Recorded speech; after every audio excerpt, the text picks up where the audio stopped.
In southern Utah County, just east of Utah Lake, you'll find the small town of Salem.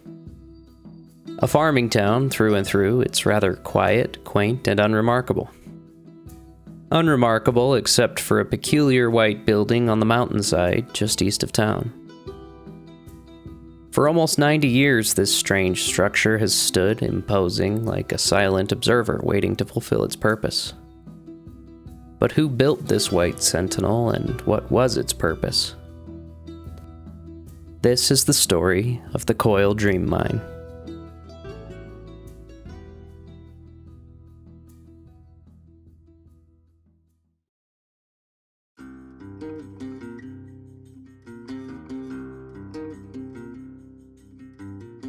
On the 14th of August, 1864, in Spanish Fork, Utah, John Hyrum Koyle Jr. was born to Adlinda Hillman and John Hyrum Koyle Sr.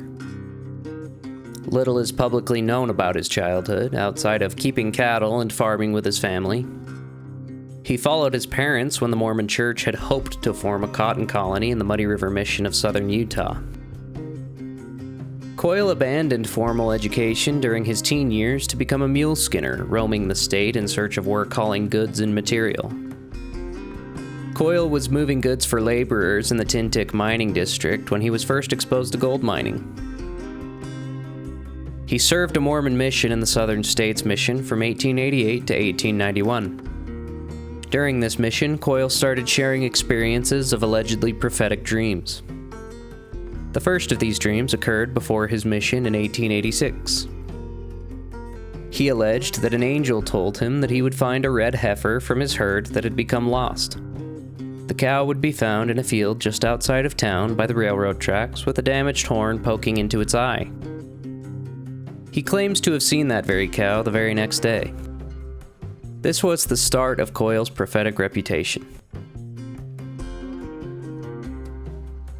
On the 27th of August, 1894, Koyle claimed that the angel Moroni, a prominent figure in Mormon folklore and mythology, appeared to him in a dream. In this dream, Moroni allegedly showed Koyle a mine on a nearby mountainside.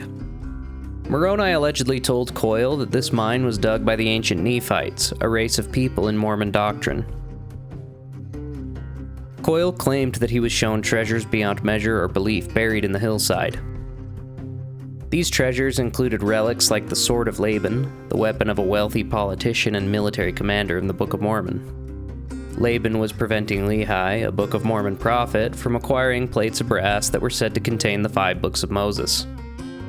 Lehi commanded his son, Nephi, to acquire these brass plates as a direct commandment from God. Nephi would make many efforts to acquire the plates by negotiating or trading with Laban, but would ultimately find himself robbed and placed in mortal danger. According to the Book of Mormon story, this sword would have later been used by Nephi to kill Laban under direct command of God when Laban was found stumbling drunkenly through the streets of Haran. Nephi would take Laban's cloak and pretend to be Laban to acquire these plates from a secured vault. This sword would later be allegedly hidden in a hillside called Cumorah in Manchester, New York, under a sizable stone with other relics to be discovered by none other than Joseph Smith. The mine also supposedly contained the Urim and Thummim, devices called seer stones, which Joseph Smith claimed he used to aid in translating the Book of Mormon from plates of gold. Smith would have found these items in the same box as the Sword of Laban, along with an ancient breastplate. Koyle alleged that these very plates would also be contained within one of the 9 chambers inside of the ancient mine shown to him by this angel, and each of these 9 chambers would be filled to the brim with ancient riches.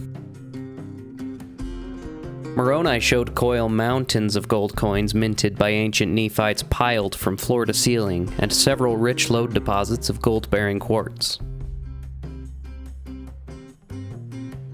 The prevailing claim from Koyle is that the mine would provide ample financial relief for the Mormon Church during the last days, and would fund the gathering of Israel. Essentially, the mine would be used to save the Church when the world ends, just before the Second Coming.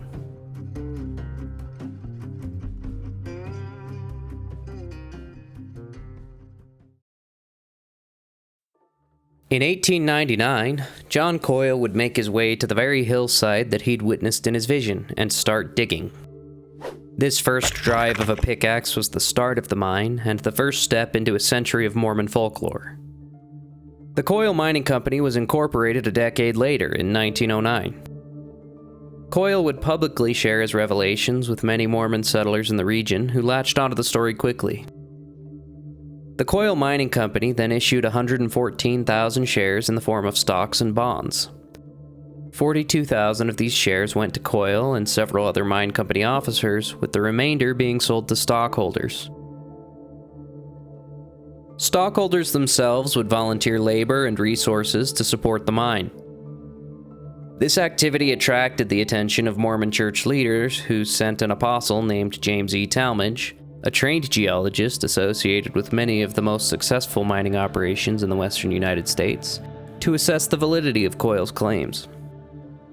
Upon inspection of the mine and the ore, Talmage declared that it was, quote, worthless, unquote.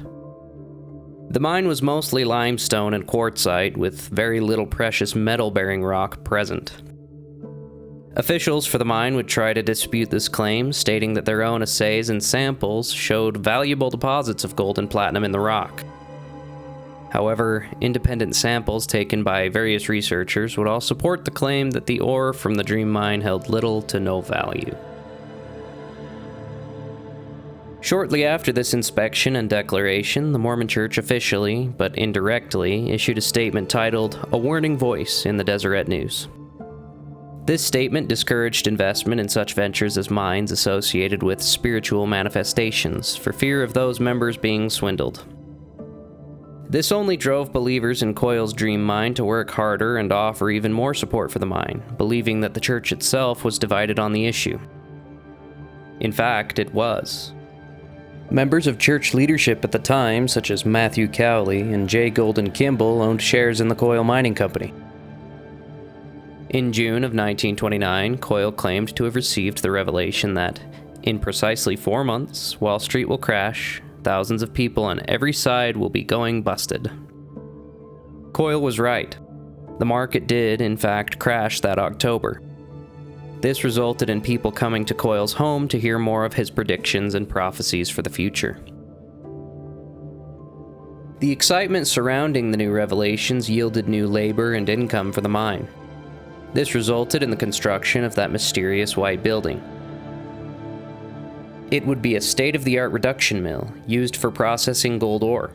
It was referred to as the White Sentinel by many believers. Many of the believers were quite literally using their last pennies to fund this mining operation. The mill was completed in 1936. In the excitement of having a completed operation, a 2,200-foot deep shaft was dug by dream miners, as fast as a shaft could be dug. Only one load of ore was ever processed, however, yielding a mere $103. The mill was shut down 1 year later and has sat derelict on the mountainside ever since. The mine company and its dream miners continued boring into the rock of the mountainside well into the 1960s. A small platinum vein was struck in 1929, with no other major ore discovered in the area afterwards. Allegedly, mining stopped when excavators encountered an immovable capstone that supposedly led to the 9 ancient Nephite rooms containing the foretold treasures, records, and relics. The main horizontal adit dug into the mountainside is approximately 3,400 feet deep, with the main vertical shaft being 2,200 feet deep. There are side drifts connecting the main adit and shaft to older shafts that dream miners claim were dug by the ancient Nephites. Existing evidence suggests that the existing shafts were dug by Spanish expeditions to the region. Koyle continued having revelations and sharing prophecies throughout his entire life, and many believers state that these dreams and prophecies continued coming true. In 1947, Koyle was brought before a Mormon ecclesiastical court. During this trial, he was given the option to retract all revelations and statements he'd made about the Dream Mine, or be excommunicated from the Mormon Church.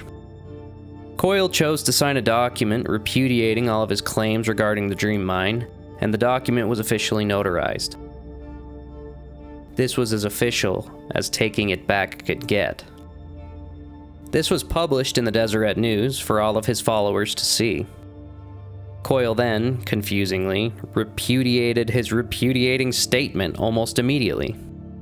Koyle swore that he was forced to sign the document and that all of his prophecies were still true. As a result, on April 15th, 1948, John Koyle Jr. was officially excommunicated from the Mormon Church. Just over 1 year later, in a hospital in Payson, Utah, John Koyle Jr. would pass away at the age of 84.